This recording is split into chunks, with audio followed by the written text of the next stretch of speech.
Bien, mes chers collègues, je vous propose que nous commencions. Merci beaucoup, Madame la Ministre, et au nom de la délégation, je veux vraiment vous remercier d'avoir répondu à notre invitation et vous dire tout le plaisir qu'on a à vous accueillir à nouveau, j'ai envie de dire, au Sénat, dans cette maison que vous connaissez bien. Quelques mots d'introduction avant que nous puissions... vous puissiez nous présenter les choses et qu'on puisse échanger. La question du logement est plus que jamais centrale, avec une situation qui s'est dégradée et qui c'est depuis un certain nombre d'années et qu'il faut redresser. Et j'en profite pour dire que ça concerne évidemment prioritairement les sujets que vous connaissez bien, des zones tendues, mais il y a aussi des questions de logement à régler dans le secteur rural. Je pourrais en parler longuement. La situation s'est dégradée et puis sont venues s'ajouter un certain nombre de circonstances qui ont rendu le contexte globalement très défavorable. Plusieurs facteurs y ont contribué. Il y a depuis déjà longtemps l'explosion des locations de courte durée qui sont venues pénaliser les locations de longue durée et je me réjouis de ce point de vue-là de la promulgation le 19 novembre dernier de la loi sur le déséquilibre du marché locatif où ont été revues les questions de fiscalité très avantageuses pour les locations de courte durée. Il y a eu, au moment de la crise sanitaire, l'explosion du coût des matériaux et donc du coût de la construction. Sont venus s'ajouter les taux d'intérêt qui étaient très bas et donc attractifs et qui ont évolué largement. Le recentrage du prêt à taux zéro, un sujet qui vous est cher. Nous avions réussi au Sénat l'année dernière à, j'ai envie de dire, tordre le cou de ce recentrage du PTZ, mais notre proposition du Sénat, même notre vote du Sénat n'a pas résisté à l'épreuve du 49.3. Je sais que vous revenez sur ce sujet, c'est une question extrêmement importante. Et puis, il y a un certain nombre, je ne vais pas les citer, mais d'autres circonstances qui sont défavorables. D'ailleurs, parfois, en secteur rural, je le dis, à l'échelle des très grandes communautés en secteur rural, la question des PLUI qui manquent de souplesse et qui pénalisent parfois les constructions et les projets. Et puis, globalement, une politique nationale qui, trop longtemps, a manqué d'anticipation et de vision. Et du coup, ça nous intéressera vraiment de voir quelle est votre vision sur la durée pour mener une politique du logement qui soit efficace. Et tout ceci ajouté eh bien, nous amène à la situation d'aujourd'hui, et je donnerai qu'un chiffre, mais je trouve qu'il est révélateur. Pour les primo-accédants, c'est le prêt à taux zéro. Il y a eu en 2024 seulement 40 000 PTZ, donc 46% dans le neuf. C'est le volume le plus faible, depuis la création du PTZ en 1995. Alors, il n'y a pas que le sujet du PTZ, mais je veux dire qu'il est révélateur de cette question du logement. Tout ceci a des conséquences sur les familles, bien sûr, d'abord, a des conséquences sur les collectivités, et les communes subissent de façon un peu impuissante ces problématiques du logement. Et puis, je le dis aussi parce que c'est une réalité, ça a des conséquences aussi directes financières pour l'État, à travers notamment la fiscalité, la TVA, moins d'impôts sur les sociétés. Quand le logement ralentit, ça a aussi des conséquences financières sur les comptes de l'État.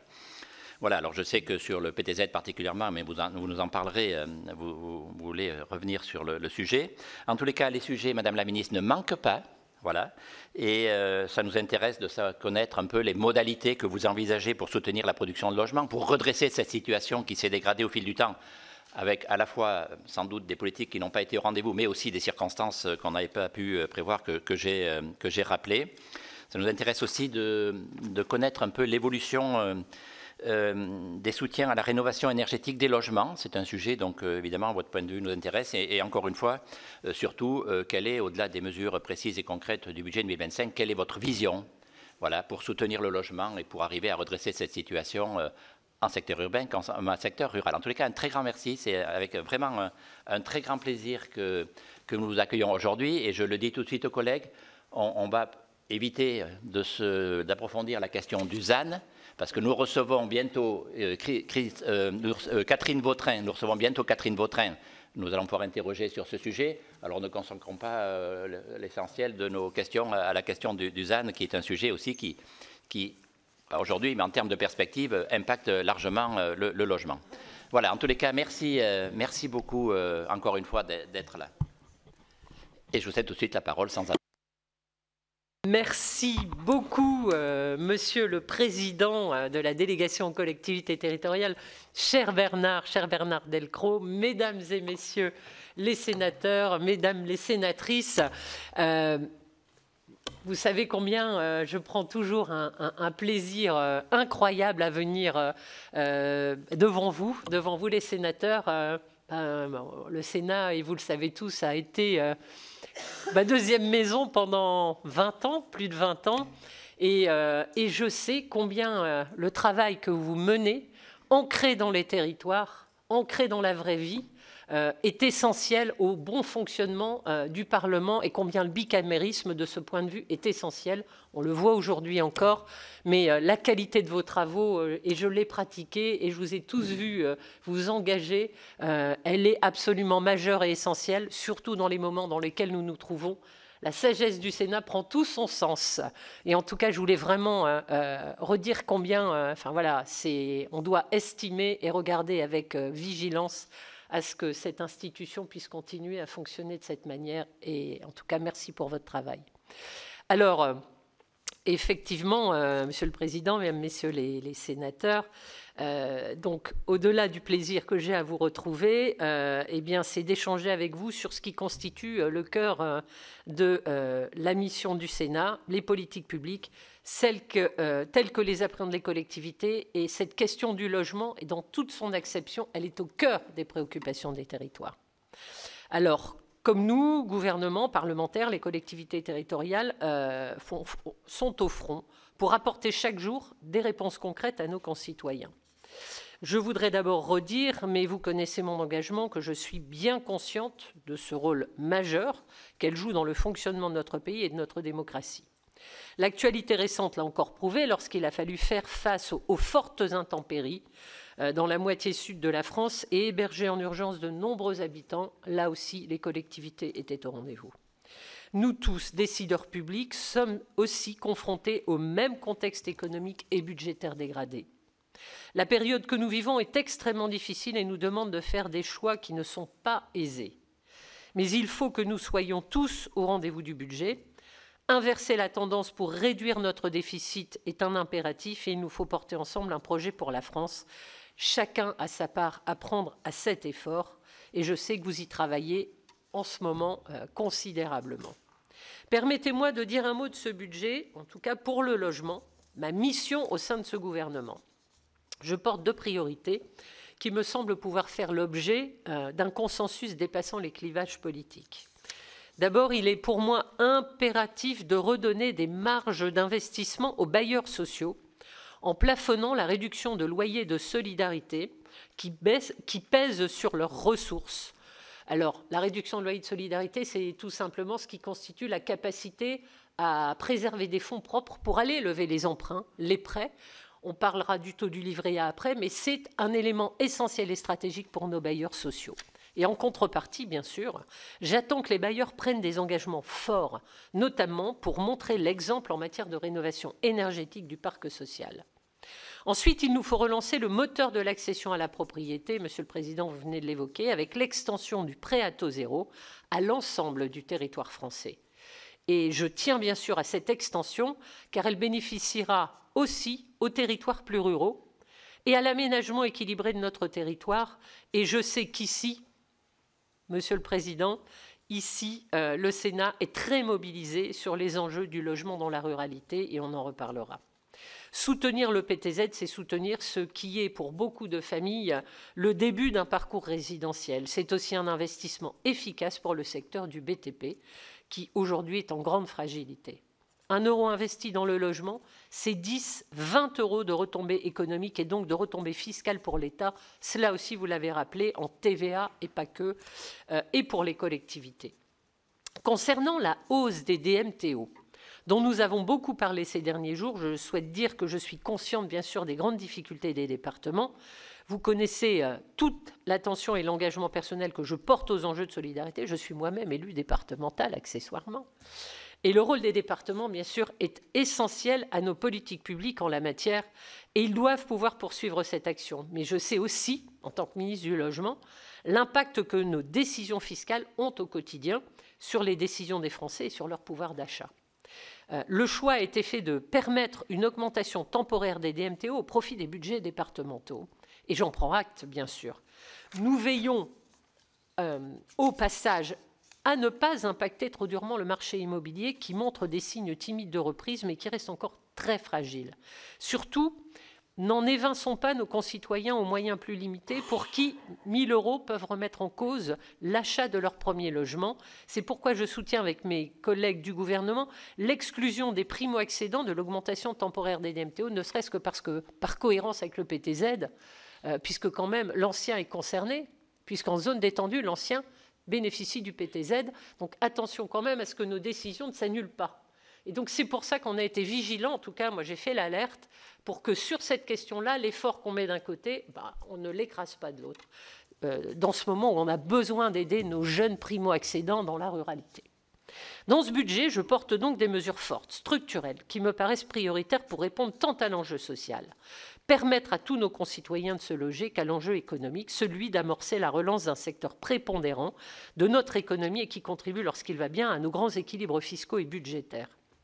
Je tenais également à vous confirmer que j'ai obtenu, dans le cadre des arbitrages budgétaires et avec l'accord du Premier ministre, la confirmation de l'engagement financier de l'État auprès de 22 projets lauréats du programme Territoire engagé pour le logement lancé en 2023.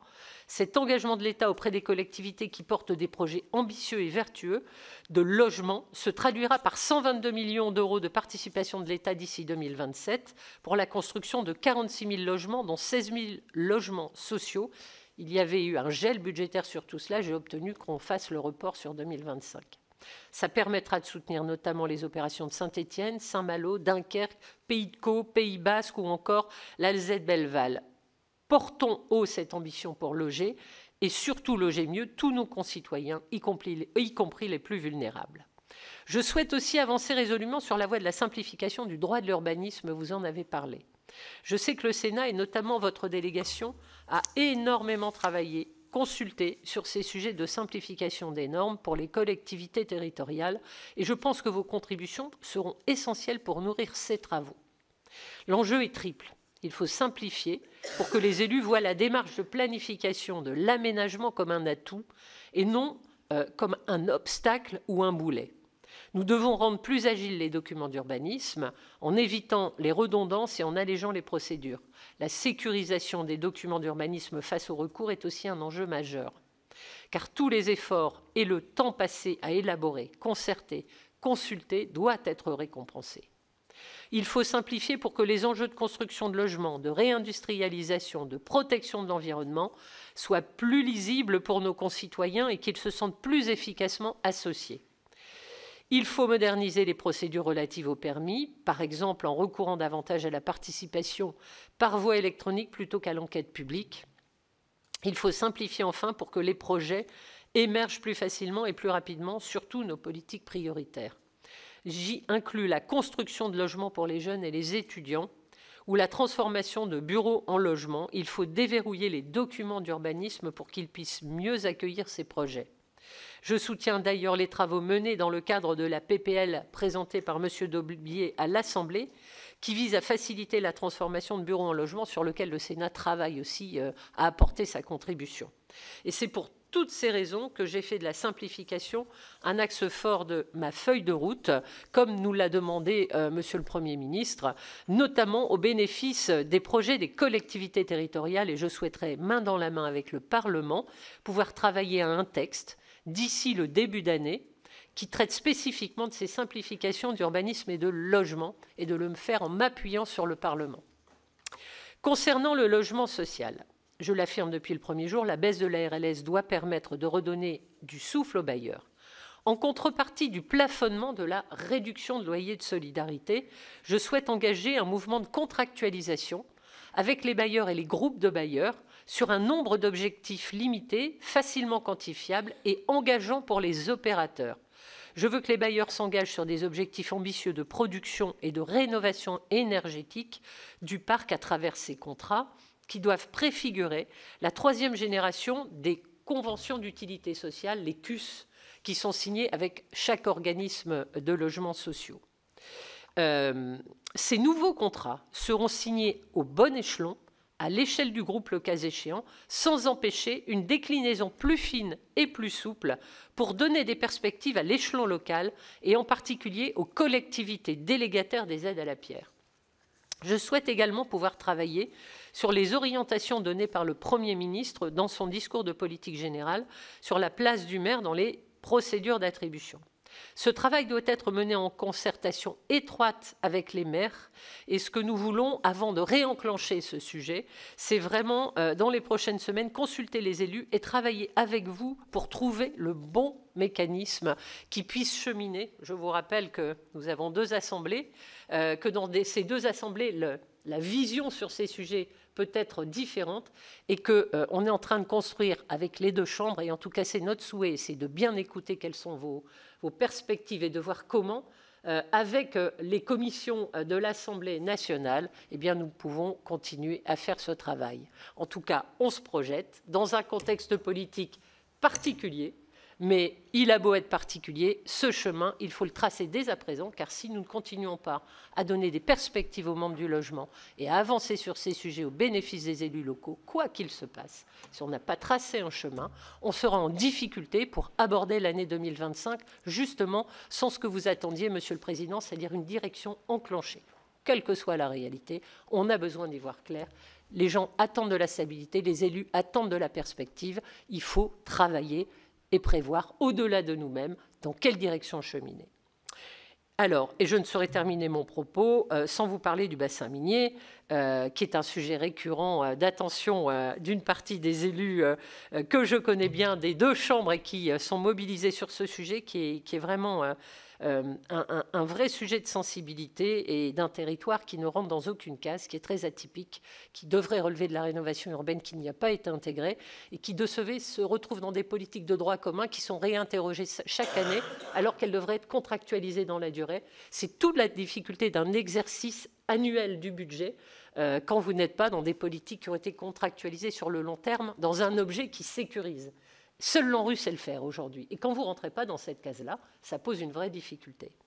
Et sur ce sujet, je veux bien sûr confirmer une nouvelle fois le prolongement des crédits engagement pour le bassin minier, pour la rénovation thermique et énergétique des logements sociaux, abondé de 8 millions d'euros pour 2025 sur la partie logement, conformément aux besoins identifiés. Et je veux vous confirmer également le maintien des crédits bassin minier destinés à l'aménagement des cités minières, qui est de 17,5 millions pour 2025. Sur ce territoire, l'État s'est engagé et continuera de le faire à la hauteur des besoins, avec des retombées évidemment économiques importantes pour le bassin minier. Sur le strict champ de la rénovation énergétique des logements, les 33 millions dont nous aurons besoin d'ici 2027, nous les trouverons, généreront 1,2 milliard d'euros de retombées économiques sur le territoire en 3 ans. Eh bien, écoutez, mesdames, messieurs les sénatrices, messieurs les sénateurs, je suis maintenant à l'écoute de vos questions, ce qui me permettra d'approfondir dans un échange un peu plus interactif sur les différents sujets de préoccupation que vous souhaitez creuser à l'occasion de ma venue. En tout cas, merci beaucoup. Merci beaucoup, Madame la Ministre. Et on sent qu'il y a... C'est un sujet que vous maîtrisez parfaitement et on sent bien qu'il y a, à travers vos propos, mais on n'en doutait pas, une volonté d'offrir des perspectives et une vision à ces questions de logement. Juste avant de passer la parole à mes collègues, rebondir sur 2 ou 3 sujets. Moi, je partage votre point de vue sur l'idée qu'il faut exclure les primo-accédants de l'augmentation des DMTO, sinon on est dans des directions divergentes, si je peux dire. Sur la simplification du droit à l'urbanisme, c'est un sujet important et on pourra en reparler. La contractualisation avec les bailleurs sociaux, évidemment, pour donner de la visibilité. Et puis, je me permettrai, et après je passe la parole aux collègues, d'aborder un sujet parce que c'est du vécu et il faut quand même le traiter. C'est parfois l'interprétation par les services déconcentrés de l'État des textes de loi.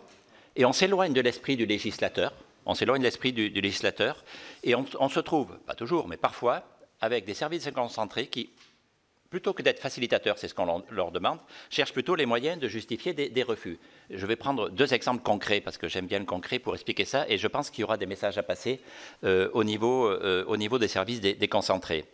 Je suis d'un département rural, vous le savez, donc concerné entièrement par la loi montagne. Moi, l'esprit du législateur de la montagne, je la connais, on la connaît tous, et d'ailleurs on est d'accord avec ça, c'est de construire en continuité des bourgs, des villages, des hameaux, et de ne pas aller construire des maisons dispersées dans les terres agricoles notamment. Je vais vous citer 2 cas. Un petit village avec un jeune agriculteur qui voulait, fils d'agriculteur exactement, qui voulait s'installer dans un terrain appartenant à ses parents, c'est du concret, en continuité directe d'une maison déjà habitée. Donc je me suis dit, pas de souci, on est en continuité, il n'y a pas de séparation, on est dans l'esprit de la montagne, ça va être accordé. Et bien non, c'est refusé, parce qu'on a dit, pour qu'on considère qu'il y a de la continuité et qu'on autorise le certificat d'urbanisme, il faut qu'il y ait déjà au moins 5 maisons dans le hameau.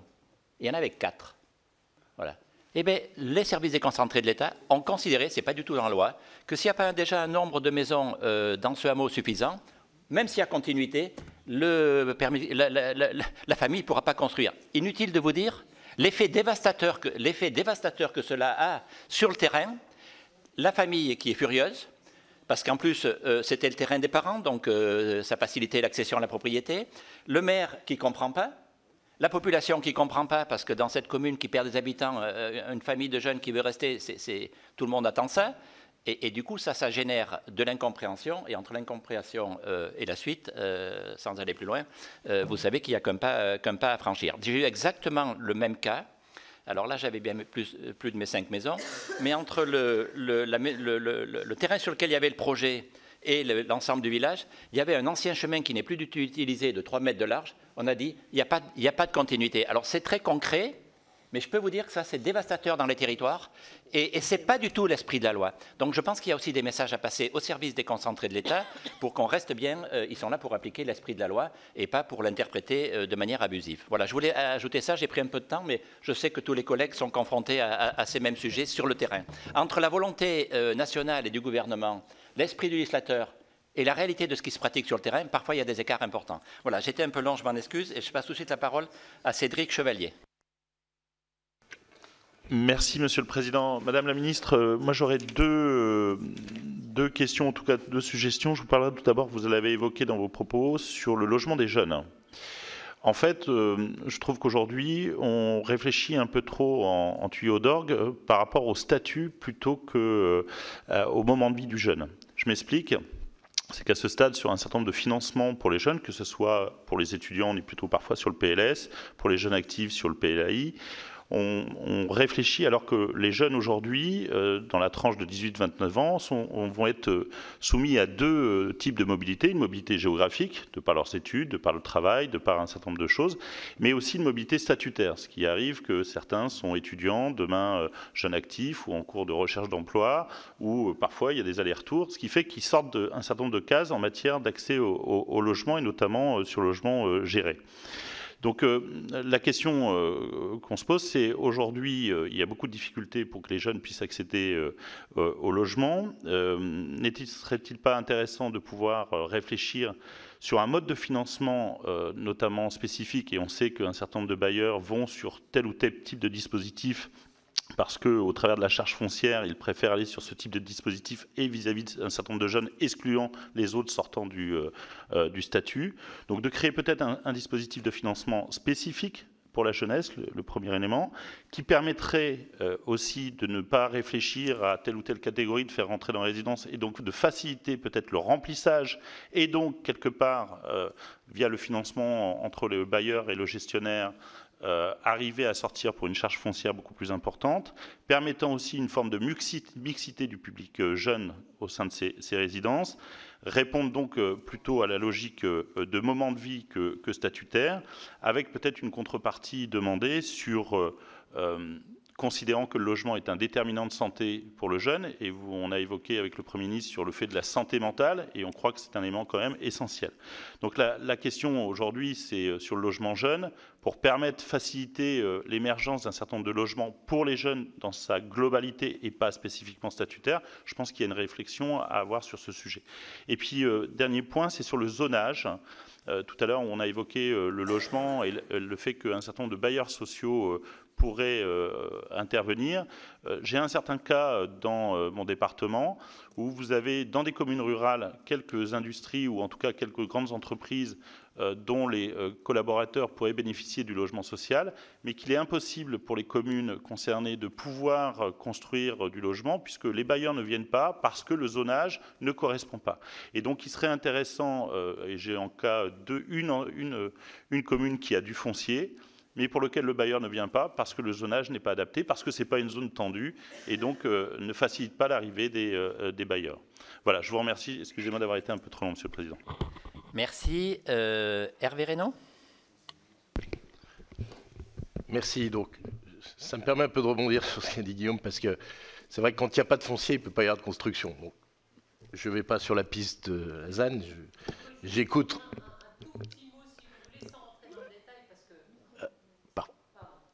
Mais j'y reviendrai après. Mais sur le ZAN versus logement, c'est-à-dire que on sera amené à apporter nos contributions à Catherine sur le volet place du logement.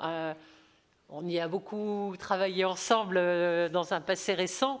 Et c'est vrai qu'on a eu un gros boulot qui a été fait sur le foncier éco. Mais rien que cette question-là, le logement versus industrie verte, versus grandes ambitions économiques, il faut qu'il reste du foncier pour accompagner le logement des salariés, par exemple. Et donc, il y a quelques sujets comme ça. Enfin, il y a plusieurs pistes qu'on proposera de toute façon à Catherine Vautrin pour parler logement, foncier, ZAN. Voilà. Voilà, j'étais tout à fait respectueux de ce qu'avait dit le Président, mais il me semble que sans foncier, pas de construction, à un moment, c'est incontournable. Mais surtout, je voulais revenir sur le logement social. Bon, dans la Loire, vous avez parlé de la région stéphanoise, on est en zone détendue également. Et on a le sentiment que la loi Elan, finalement, a été faite plutôt pour des zones tendues, à vrai dire. Bon, d'abord, on perd en proximité aussi avec des offices qui deviennent, des bailleurs sociaux qui deviennent un peu XXL. Donc ça, c'est une première chose. Et ensuite, dans nos zones détendues, finalement, l'investisseur privé de qualité ne vient pas. Donc il y a une lourde responsabilité pour le bailleur social que de construire. Sauf que construire, réhabiliter, bien souvent, ça coûte extrêmement cher et ça demande un certain nombre de moyens. Donc, dans votre propos liminaire, j'ai apprécié la direction qui est prise. Ça me paraît important. Ça me paraît important en plus en matière de politique de peuplement et donner aussi plus de pouvoir aux maires. Ça sera aussi un élément extrêmement important pour qu'ils puissent là aussi avoir la main quand même sur un certain nombre d'aménagements. Alors dans la Loire, moi, sincèrement, on a des bailleurs qui ont fait des réhabilitations formidables. Moi-même, j'étais président d'un bailleur social. Parfois beaucoup plus que des copropriétés privées d'ailleurs, qui sont en moins bon état. Mais enfin, on sent bien qu'on était, j'allais dire, dans une dynamique qui s'essouffle, parce que les réhabilitations sont extrêmement lourdes. Et prendre en compte particulièrement, là aussi, ces situations en zone détendue, mais urbaine, et qui demandent, puisque le foncier se raréfie, des réhabilitations lourdes, ça demande des moyens particuliers. Merci. Je partage complètement ce sujet, ce point de vue. J'ai présidé l'OPH du département et c'est vrai qu'à un moment, il y a une sorte de frein, de barrière pour les bailleurs sociaux à aller construire dans les zones vraiment rurales. Ensuite, Bernard Buis, et puis ensuite, ça sera une première série de questions, on passera aux réponses. Merci, Monsieur le Président. Juste quelques mots pour corroborer tes propos introductifs, parce que j'ai eu exactement le même cas sur 2 communes la semaine passée à une réunion du maire dans mon ancien canton. Donc, il y a une problématique avec nos services de l'État. Et je renforcerai, parce que la réponse qu'il leur est donnée systématiquement, c'est « vous n'avez qu'à faire une carte communale ou un PLU ». Le problème, c'est que pour une commune de 50 habitants, comme celle qui a été concernée, ça coûte 50 000 €. Et donc, on n'a pas 50 000 € à mettre dans une carte communale ou un PLU, alors que le système du RNU convient parfaitement pour ces communes-là. Et jusqu'à maintenant, ça a fonctionné. Et maintenant, je dois dire que ça ne fonctionne plus. Donc, moi, j'avais une question concernant le prêt à taux zéro, puisque par rapport à ce que vous avez souhaité, vous voulez augmenter de 50% le nombre de bénéficiaires du prêt à taux zéro. Quelles seront les conditions pour garantir que cette mesure bénéficiera réellement aux ménages les plus modestes? Et puis concernant la fin du dispositif Pinel, comment prévoyez-vous de compenser son absence pour les investisseurs locatifs? Le nouveau statut de bailleur privé sera-t-il plus attractif que le Pinel? Et enfin, une dernière question concernant le projet de donation immobilière nette de succession pour les projets immobiliers en 2025. Ça semble intéressant, mais quels seront les mécanismes de contrôle qui seront mis en place pour s'assurer que ce dispositif profite réellement aux primo-accédants et ne génère pas de la spéculation immobilière? Merci Bernard. Je vous propose de réagir à cette première série de questions.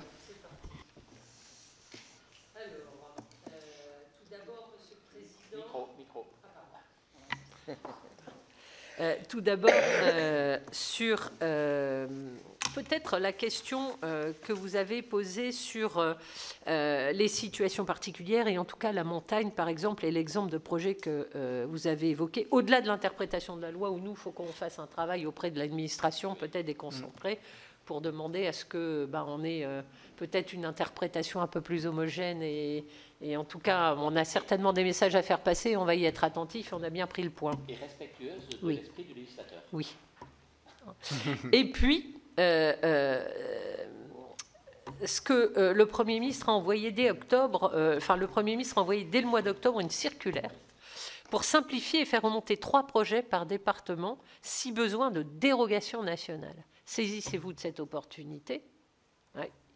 Donc, pour regarder comment, effectivement, des situations telles que décrites puissent être remontées. En tout cas, je tenais à le rappeler parce que ça fait partie des choses qu'il avait notées dans cette circulaire qui avait été remontée. Donc ça, c'est quand même un point pas inintéressant pour prendre en compte des spécificités territoriales ou des particularités. Je pense qu'il faut s'en saisir. Et ensuite, alors je ne sais pas si je le dis maintenant, mais par exemple... sur la question des bailleurs privés. Alors, j'y vais un peu dans le désordre, mais comme je vais essayer de prendre tous les sujets et essayer de répondre à tout le monde. Alors, je n'ai pas parlé dans mon propos liminaire, mais quand même, c'est un sujet qui ne nous a pas échappé loin de là.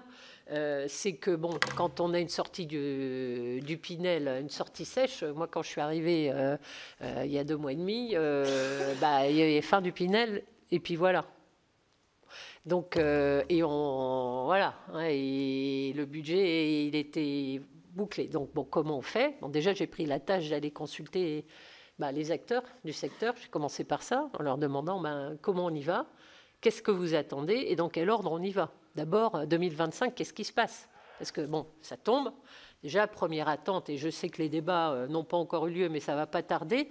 Il y a un premier sujet qui retient leur attente, mais ça, je sais que c'est le Parlement qui est autour de cette question, et moi, je l'ai entendu, ce n'est pas celle qu'on a portée, mais on est attentif à ce que vous allez faire, vous, c'est celle de la sortie en sifflet du Pinel. C'est-à-dire les 3 derniers mois du Pinel, je sais que ça, c'est une préoccupation sur laquelle des amendements ont été déposés chez vous et qui étaient fortement demandés, en tout cas pour que ça se termine de façon pas trop brutale. Et puis il y a le sujet de 2025, qu'est-ce qui se passe?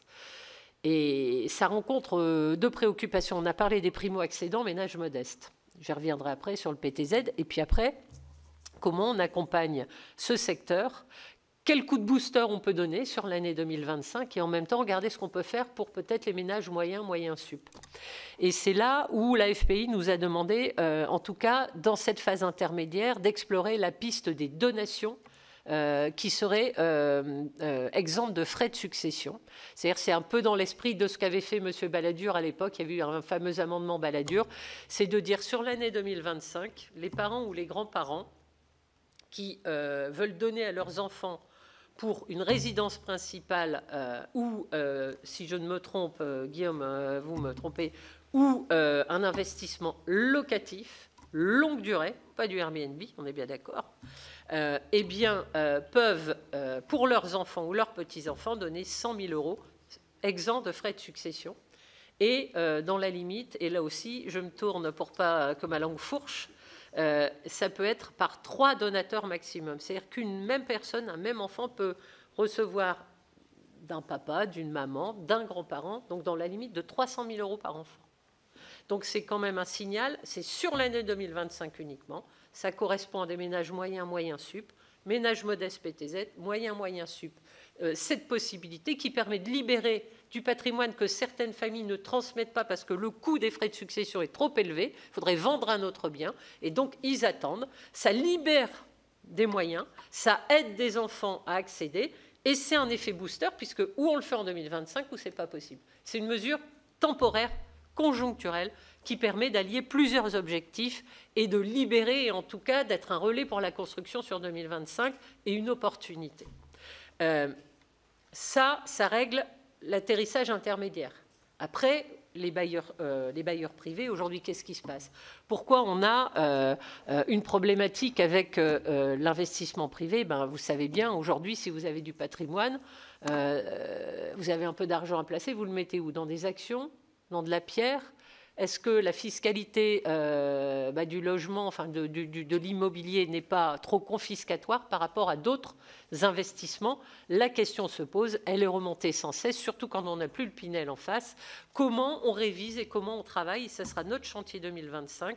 C'est effectivement, en s'appuyant là aussi sur des parlementaires et en travaillant sur cette année, et on a dans notre feuille de route partagée avec le Premier ministre le mandat de travailler en lien avec Bercy sur une réflexion sur le statut du bailleur privé. C'est-à-dire qu'on a le court terme et on a le moyen long terme. Comment on prépare la suite?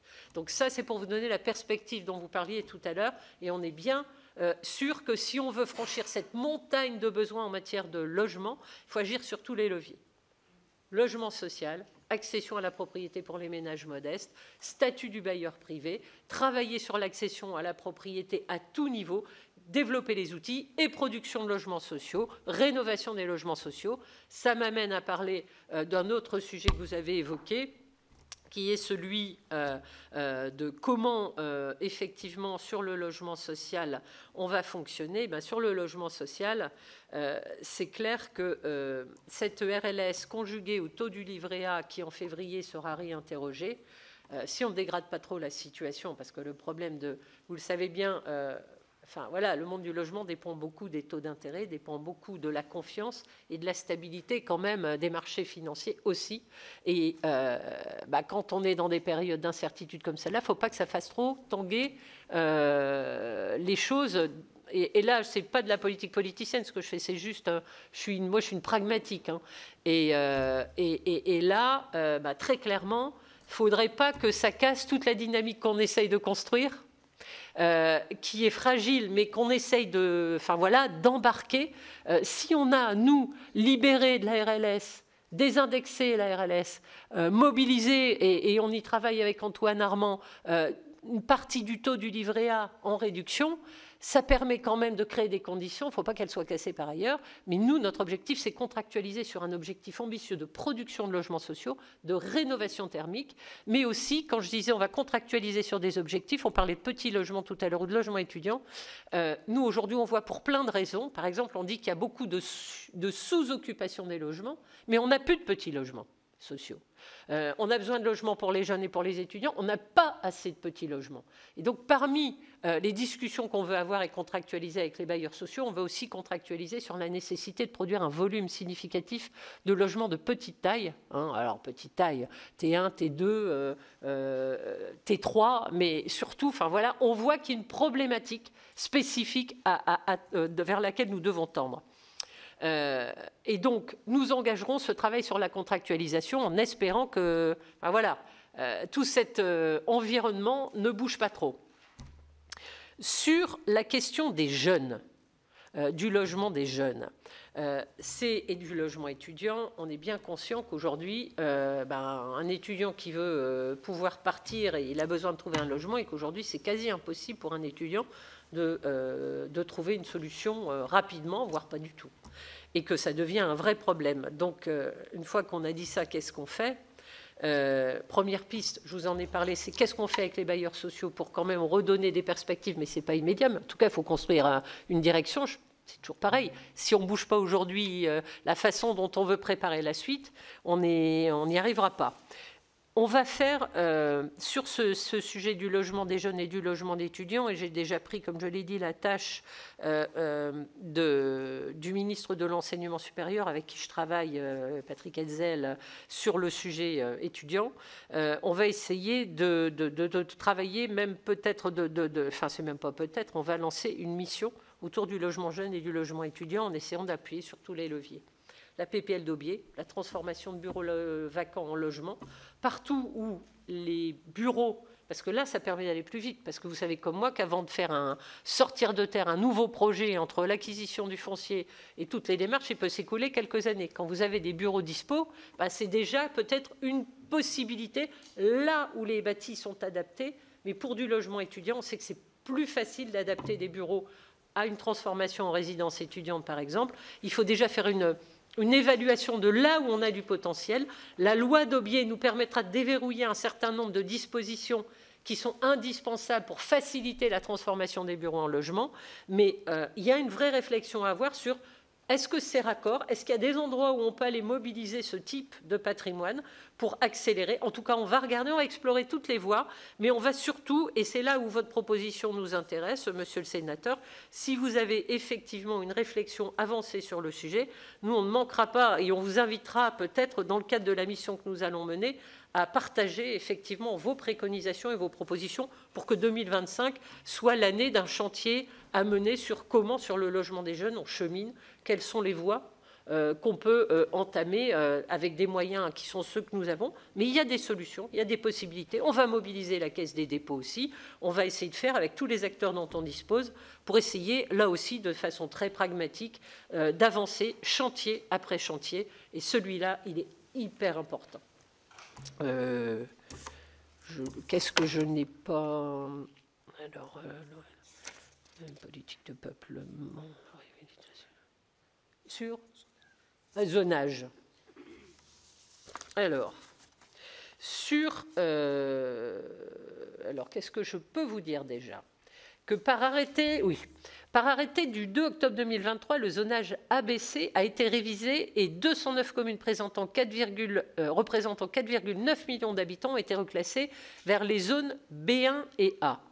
153 d'entre elles ont intégré la zone tendue et sont devenues éligibles au LLI et au PTZ 9 collectifs.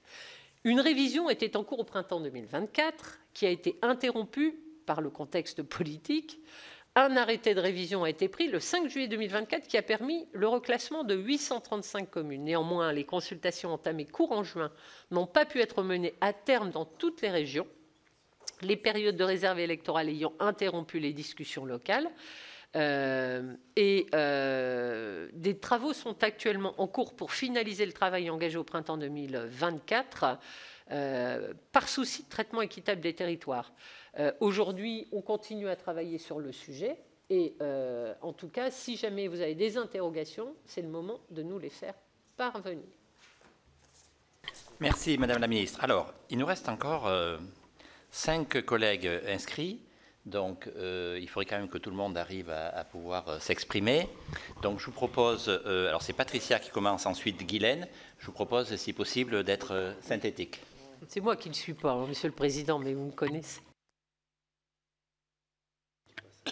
Merci, Madame la Ministre.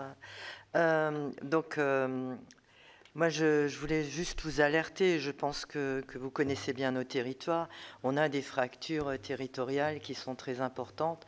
Moi, j'habite le secteur des 3 frontières, j'ai la Suisse et l'Allemagne, où les terrains sont très très chers. Et donc, dans la ruralité, certaines communes n'ont pas toujours du terrain. Nous, on arrive, il y a deux maires qui me disent que l'art de terrain, donc pour vous, c'est 100 mètres carrés, vaut 60 000 € à 70 000 €. Donc, on a des jeunes qui ne peuvent plus s'installer et ont recours à des... ils ne peuvent plus faire de prêt parce qu'une maison, c'est à peu près entre 500 000 et 700 000 €. Donc, c'est juste impossible. Donc, on recourt à des appartements parce que ils ont des salaires français et pas forcément suisses. Je ne sais pas s'il faut nouveau faire une mission de zonage ou comment est-ce qu'on peut aider ces élus pour aller vers la construction et puis aider à l'installation aussi, puis à répondre aussi à un manque. L'autre chose, vous avez parlé du Pinel. Moi, j'ai un retour quand même du Pinel. Beaucoup ont investi dans le Pinel, mais commencent à vendre leur appartement Pinel parce qu'il n'y a pas de suivi dans les travaux concernant les syndics. On retrouve quand même des habitations qui sont un peu dégradées et délaissées, alors que y a quand même l'État a mis de l'argent, les propriétaires aussi, voire aussi peut-être à un moment donné qu'il y ait des charges qui doivent être vraiment suivies dans la construction pour que tous ces bâtiments avec des appartements Pinel ne soient pas dégradés au bout de 10 ou 15 ans, qui deviennent des ruines facilement. Voilà, donc plaisir de vous recevoir dans le Haut-Rhin, mais vraiment merci pour votre engagement. Merci beaucoup, Patricia. Alors, Guylaine et ensuite Jean-Claude. Merci, Président.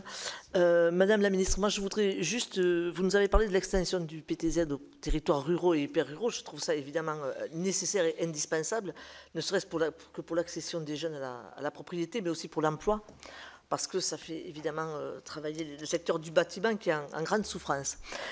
Mais on peut aussi faire le lien avec la rénovation des cœurs de village, parce que les jeunes seraient peut-être prêts, enfin moi je vois en Lozère c'est comme ça, parce que les moyens sont limités évidemment, à rénover des maisons dans les cœurs de village, mais ils se heurtent à des difficultés avec avec l'ABF, bien souvent, hein, parce que quand les cœurs de village sont classés, c'est compliqué, ça revient très très cher de rénover. Alors que se prennent pas sur mes propos, nous avons besoin des ABF, évidemment, parce que le suivi patrimonial est extrêmement important, mais ne peut-on pas essayer de trouver un équilibre avec des situations des fois compliquées et coûteuses. Donc il y a un abandon des fois de ces rénovations qui se vendent, ces maisons se vendent pas cher, très peu cher dans les cœurs de village, et voilà, le problème est là. Je vais vous donner un exemple très très rapide. J'ai un jeune couple qui voulait acheter une maison dans un village des Gorges du Tarn, tout en hauteur dans un village, très bien, ils étaient prêts à investir, ils n'avaient pas beaucoup de moyens, mais ils ont eu un refus clair et net pour agrandir un petit peu les fenêtres. Donc ils ne peuvent pas vivre dans le noir, quoi. Enfin, donc vous voyez, c'est un peu dommage on peut trouver, je pense, un juste équilibre, alors probablement pas de dérogation, mais d'adaptation. Et est-ce que les ABF ne doivent pas s'adapter à nos villages, à nos comment dirais-je, nos suivis patrimoniaux, plutôt que le contraire, quoi. Nous devons nous adapter à l'ABF. Voilà, c'était juste... Merci Madame la Ministre, en tout cas, merci. Merci Guylaine, c'est du vécu. Jean-Claude. Oui. Mais, merci Monsieur le Président. Alors je retrouve avec plaisir aussi Madame la Ministre, je la salue. Ma question, finalement, poursuit ce que vient de dire Guylaine Pantel. Je voulais vous parler, pas du ZAN, mais de quelque chose sur lequel vous avez œuvré et nous avons obtenu des choses ensemble. C'est le fonds vert. Le fonds vert, c'est le corollaire du ZAN en disant on partage la sobriété foncière, mais il faut un fonds dédié qui était un recyclage de fonds.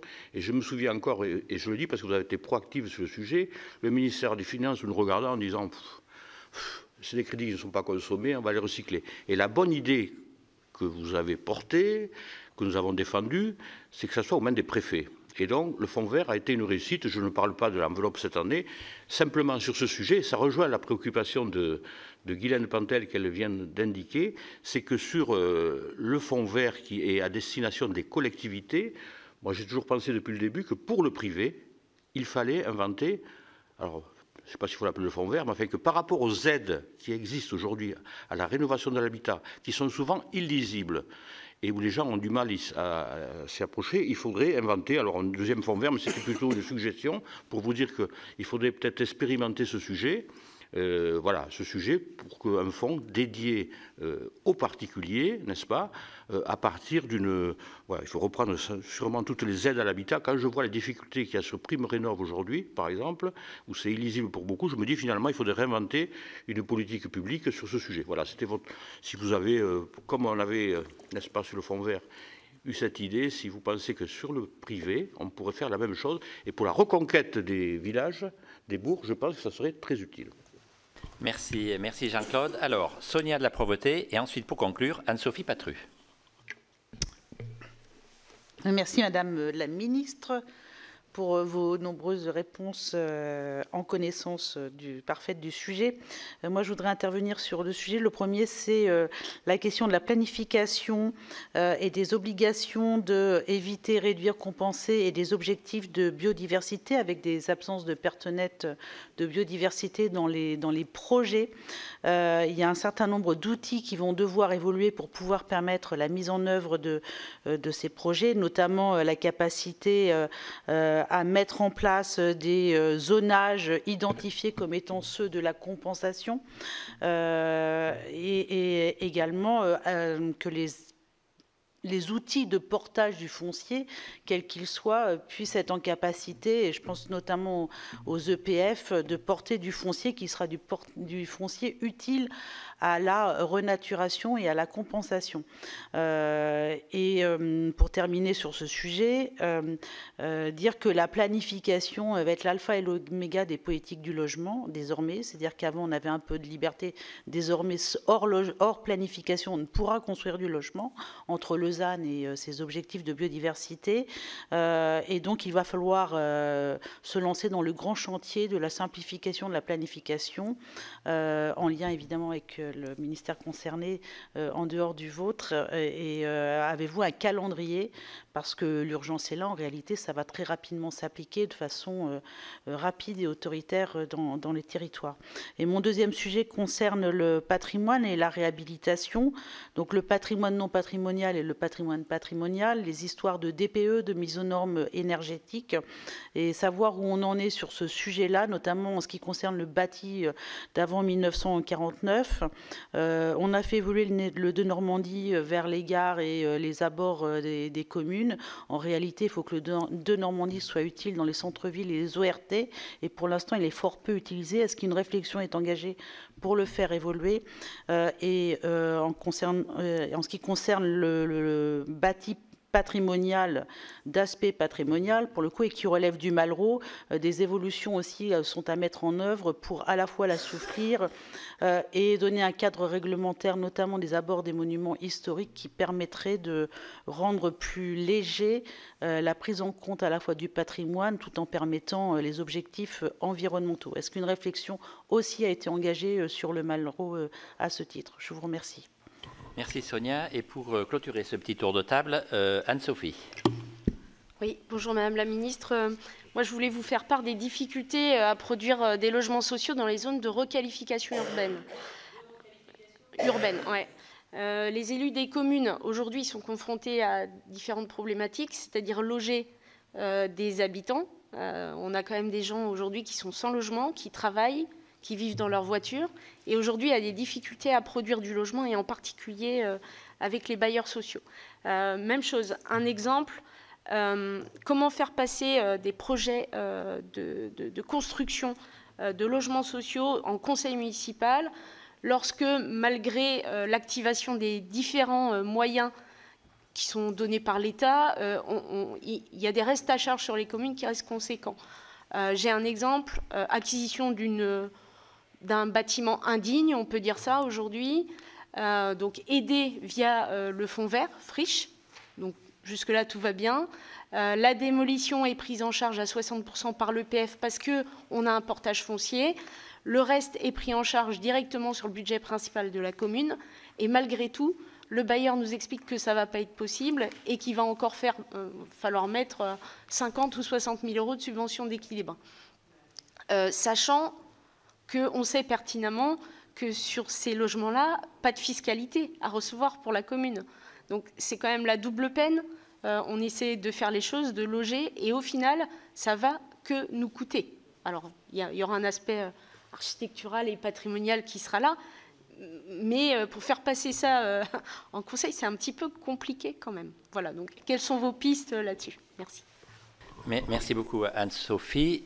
Eh bien, je vous laisse la parole, Madame la Ministre, pour réagir à l'ensemble de ces questions.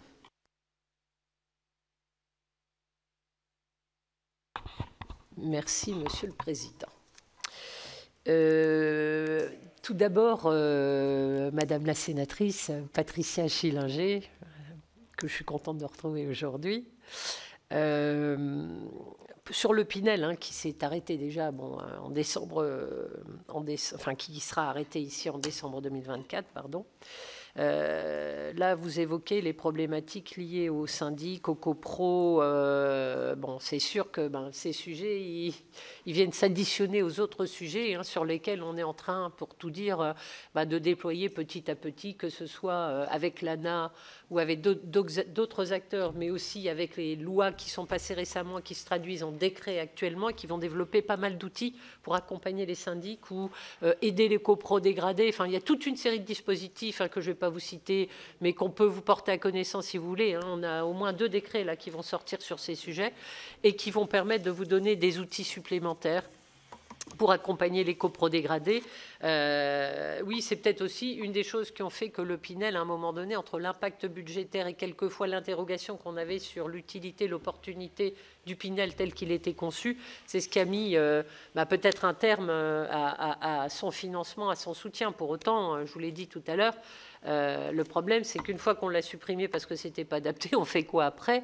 Et nous, quand on est arrivé, il y avait une feuille blanche. Donc, comment on repose les choses à court terme et à moyen long terme? C'est un chantier. En tout cas, voilà. Je vous ai dit, on met une trajectoire en route.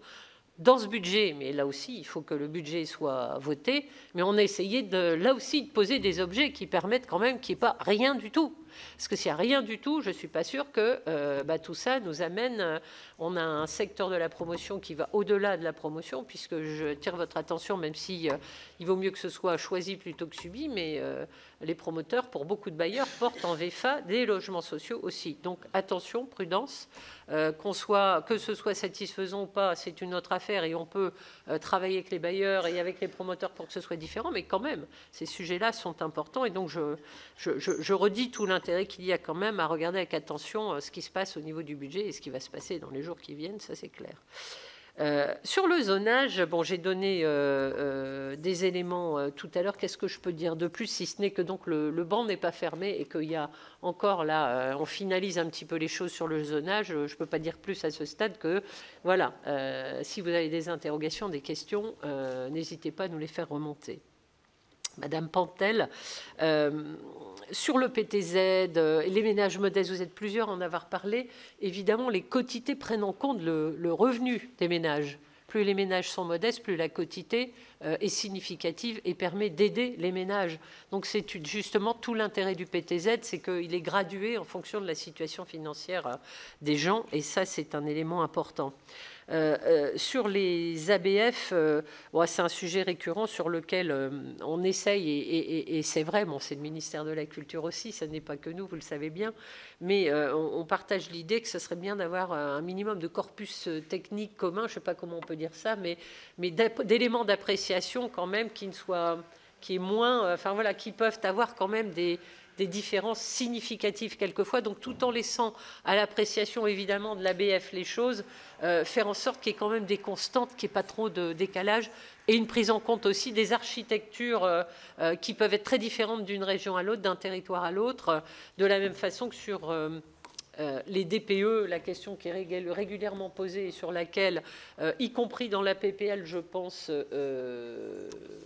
et Chanise m'archive, il pourra y avoir quelques dispositions qui précisent les choses, j'en sais rien, mais en tout cas, il y a un texte ouvert qui permettrait peut-être d'affiner sur ce qui se passe pour le patrimoine historique en matière de contraintes DPE.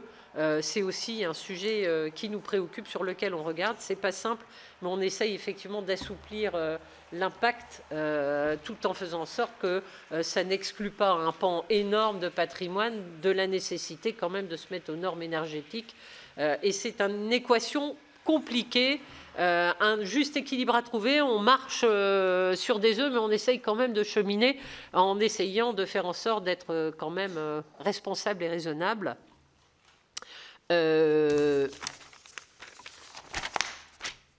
Monsieur Anglard, cher Jean-Claude, que j'ai aussi beaucoup de plaisir à retrouver. On a beaucoup travaillé effectivement sur le ZAN, et je pense qu'on sera amené encore à y retravailler quand ce sujet reviendra, puisque sur le calendrier, vous m'avez posé des questions aujourd'hui, par définition, il n'est pas particulièrement arrêté. Par contre, je peux vous garantir que toutes les semaines, on a des réunions entre ministères, avec mes équipes, les équipes d'Agnès Pannier-Runacher et celles de Catherine Vautrin, pour cheminer effectivement sur ce sujet essentiel sur lequel le Premier ministre a redit l'attention qu'il portait quand même à ce que sur les territoires tout ça puisse atterrir sans tout remettre en question, mais en regardant effectivement quelles sont les voies que nous pouvons essayer d'embarquer et qui nous permettraient d'avancer un peu, tel que, en tout cas, moi je disais sur le logement, on peut regarder comment inclure davantage le logement dans les grands projets, puisqu'ils n'y sont pas du tout aujourd'hui, les peinés. Et ça, c'est quand même un gros problème qui sort du chapeau. Hein. Moi, je suis allée à Dunkerque il y a quelques jours et c'était clairement, ça apparaissait, hein, le besoin de foncier. Et d'ailleurs, l'interrogation même pour tout vous dire, de Patrice Vergrit, c'était de voir si dans son enveloppe industrie, Peiné, s'il ne consommait pas tout, il pouvait remobiliser un peu sur du logement parce qu'il était en difficulté par rapport à son foncier logement. Donc ça montre bien qu'il y a des problématiques. Alors comment on les prend? Parce que ça, je ne pense pas que ce soit possible tel que c'est conçu. Mais par contre, ça montre bien qu'aujourd'hui, on est, par rapport à la question logement liée au développement de notre économie, il y a une problématique. De toute façon, emploi, mobilité, logement, c'est un triangle évident, trois pieds qu'on ne peut pas dissocier les uns des autres. Les grandes opérations de logement structurantes, les logements liés au Peiné, donc je vous dis, ces sujets-là, on y regarde, enfin, il y a plein d'aspects comme ça qu'on essaye de regarder en complément des pistes que vous avez développées vous-même au Sénat concernant le logement. Mais on regarde vraiment comment, avec Catherine Vautrin, on peut alerter sur ces questions-là. Transfrontalier. On a reclassé beaucoup de communes transfrontalières, Madame la sénatrice, pour leur donner peut-être justement ce type de solution, LLI et autres, enfin pouvoir accéder à des outils qui favorisent un peu les choses. Le Pays de Gex fait partie des territoires engagés pour le logement. Ça veut dire des territoires qui bénéficient d'un soutien financier qui avait été remis en point d'interrogation, que nous, on a remis dans le budget 2025. Dans le budget 2025. Donc, je ne vous fais pas de dessin, mais tout ça, ça a été un combat. On les a remis. Et typiquement, on a fait attention justement à ces territoires quand c'est sensible à ces questions. On avait essayé de déployer tous les outils potentiels. On travaille sur le logement des fonctionnaires locaux et on reste à votre écoute, hein, Madame la sénatrice, sur ce sujet.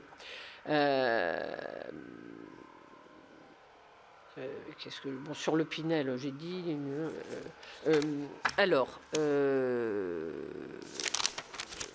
Sonia,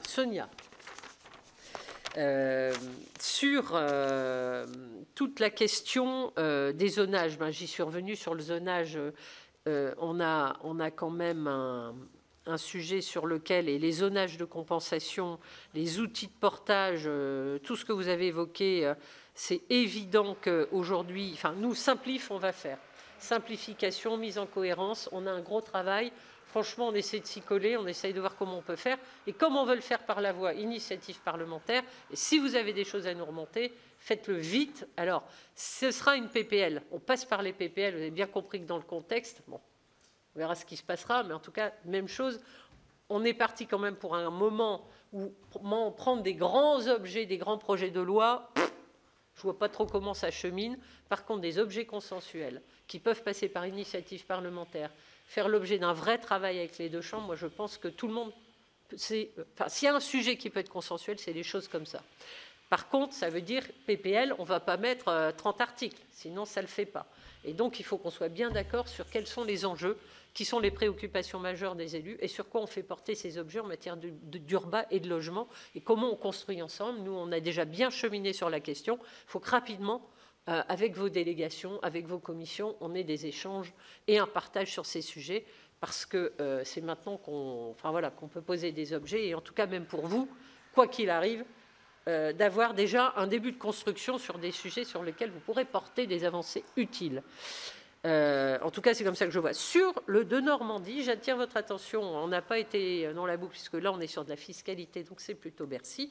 Mais pour être très transparente, il y a un amendement du gouvernement qui resserre plutôt le de Normandie. Donc, soyez attentifs. C'est dans le débat. Regardez. Sachant que dans les discussions qu'on avait, moi j'étais plutôt, mais bon, voilà, hein, c'est tout, c'est le choix qui a été fait, mais quand même, je trouvais que le De Normandie, c'était un outil justement qu'on aurait pu utilement descendre d'un étage quand on parle de déconcentration des outils ou de délégation peut-être d'enveloppe à des échelles, à l'échelle des préfets, typiquement un peu comme le Pinel breton. Ben, c'est des sujets sur lesquels plutôt que de fixer des périmètres, on pourrait avoir des enveloppes. Vous voyez, moi je suis très favorable, vous savez bien que les collectivités, je trouve qu'on n'a pas besoin d'aller les enfermer dans des ronds.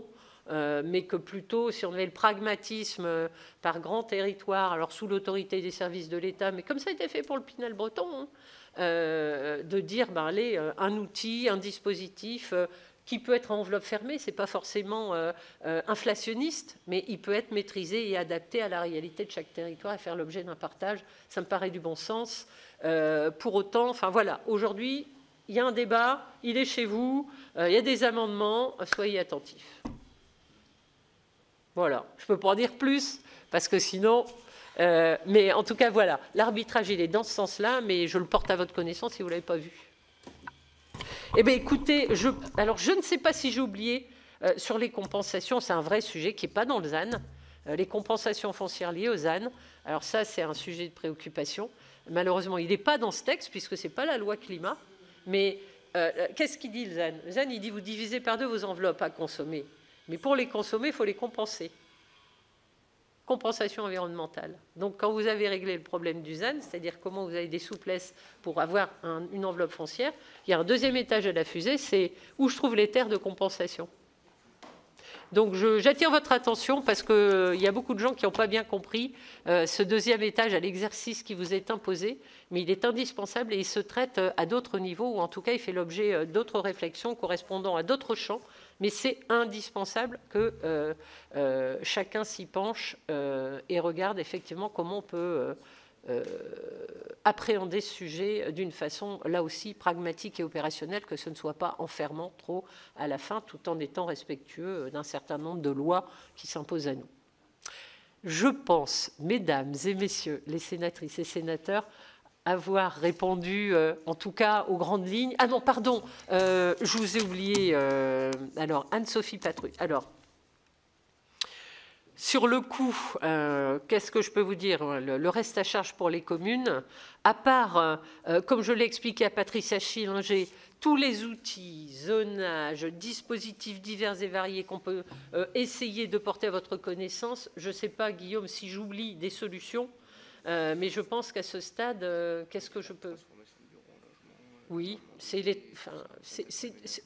oui, taxe aménagement, PPL d'Aubier et tous les dispositifs de zonage. Enfin, on a listé un certain nombre d'outils, mais j'avoue, Madame la sénatrice, qu'après, sur les restes à charge, au-delà des outils qu'on a déployés, ça mérite de creuser encore les réflexions. On sait que, entre les coûts des travaux, le prix du foncier, enfin, toutes les contraintes nouvelles qu'on a, les normes aussi, RE 2020, 2025, 2028, à chaque fois qu'on fait une norme comme ça qui s'impose à nous, on renchérit les coûts des travaux. Et donc, on est toujours dans cet exercice schizophrène entre la recherche d'une maîtrise de l'évolution des coûts et une obligation fixée par quand même les directives européennes qui s'imposent à nous. Et on voit bien que cet exercice, on essaye de trouver à chaque fois la voie de passage, mais que c'est un sujet complexe. Mais si vous avez des propositions, Madame la sénatrice, à nous faire, n'hésitez pas, nous on regarde et à chaque fois qu'on peut cheminer avec vous dans la limite de ce qui nous est permis, on le fera. Est-ce que là-dessus j'ai des choses que je n'ai pas dites?